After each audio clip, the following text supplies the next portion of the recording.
هنايا بدينا اول سلسله المول الاسطوري. بما انه قريب رمضان وكي نقولوا رمضان نقولوا لي غراتان. جبت لكم واحد لي غراتان بزاف بنين، يجي مشخشخ في البنه وزيد اقتصادي، فيه غير شويه تاع سكالوب قيمه 20,000 وانتيا دايره غراتان في الشباب. ديروا كلش غير في مقله وصدقوني راح يولي لكم ادمان. هذه الوصفه لازم تجربوها وديروا لها حفظ، ولازم ديروا لي ابوني باش يعودوا يخرجوا لكم لي غوسات نتاعي، باسكو راهو جاي غير جديد. نبداو على بركة الله في الوصفة نتاعنا. انا بديت لهنا قليت البطاطا وقطعتها بتيكارو كيما راكم تشوفوا، ومن بعد خليت البطاطا تتقلى، وفي نفس الوقت رحت غسلت السكالوب نتاعي وقطعته بتيكارو ثاني هكذا كيما راكم تشوفوا، تقطيعات صغار وجدتهم هكذا بهم بعد نقليهم. وهنايا جبت المقله نتاعي درت فيها شويه نتاع الزبده ولا المنقارين ولا مع شويه نتاع الزيت، ومن بعد درت السكالوب تاعي ولا تحبوا الدجاج تاع الداند ولا اللحم كيما تحبوا لي متوفر عندكم. انا كان متوفر عندي دجاج غير شويه سكالوب تاع قيمه 20,000.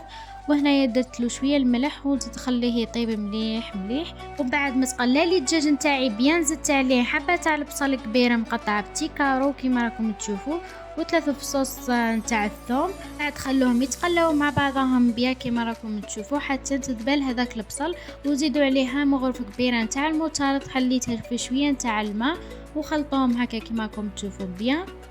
هنايا نروح نزيدوا لهم شويه نتاع التوابل. هنايا عندي فلفل اسود وشويه نتاع راس الحانوت وشويه نتاع الفلفل الاحمر وشويه زعفران وتوابل دجاج بيان سور، وخلطوهم مليح مليح كما راكم تشوفوا. وهنايا شوفوا لا فاخس تاعي بعد ما تقلات نحيتها وحطيتها على جهه، وفي هذيك المقله البنينه درت فيها مغرفه كبيره نتاع الزبده ولا المنقارين بمغرفه كبيره نتاع الفارينه، حركتهم بيان ورحت زدت لهم 2 كيسان كبار تاع الحليب وشويه نتاع الملح وشويه نتاع فلفل اكحل مع شويه نتاع الفرماج رابي، فنتحصل على بيشاميل تكون بنينه وخفيفه وما ديروهاش ثقيله بزاف. ونبقى نحرك حتى تعقد البيشاميل تاعي كيما راكم تشوفوا.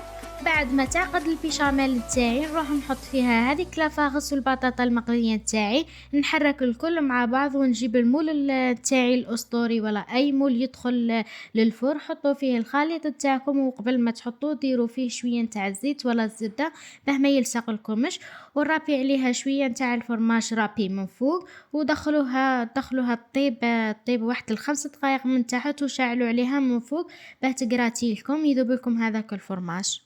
هنايا نقول لكم يعطيكم الصحة كي كملتوا لا فيديو تاعي كامل. واذا عجبتكم الوصفة تاع اليوم ما عليكم غير تخلوا لي لايك شباب كيما نتوما، وابوني باه يلحقوكم كامل الوصفات نتاعي الاقتصادية.